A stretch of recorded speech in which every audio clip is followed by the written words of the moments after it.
ગાડી તો રિપેરિંગ થઈ ગઈ છે પણ અમે ગાડીની ખુશીમાં આવી ગયા છે દીવમાં, અને દીવ વચ્ચે અમે જોઈ લીધું કઈક અનોખો ડ્રાઈવર.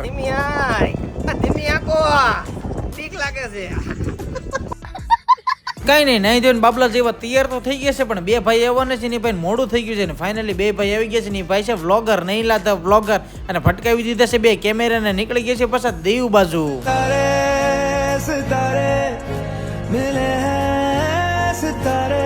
તો રસ્તામાં ગયો ટોલ નાખો ને કપાઈ લીધો છે ટોલ ને. એટલી વારમાં આપણે લાગી ગઈ છે ભૂખ, એટલે નાસ્તો કરવા નીચે આવી ગયા છે ને પડીકા લઈ લીધા છે, પણ પડીકા નથી ખાવાના. આપણે રસ્તામાં કેળાઈ સોડાવી લીધા છે ને બધે તો બબે કેળા તો ને ઉભા ઉભા ઝાપટી ગયા ને ઈવત ઉપર ગાડી ને જ્યુસ પીવરાવી દીધું. પછી તમારા ભાઈ કર્યા ગીત ચાલુ. એ તમે મીઠીલા શેરના આડા હાવળા રસ્તા, તમે પંખી પ્યારા લાગો માણા. તો દીવમાં તમારો ભાઈ થઈ ગયો છે એન્ટર ને. દીવનો વિડીયો જોવો હોય ને તો વિડીયોને લાઈક શેર અને સબસ્ક્રાઇબ કરી નાખો.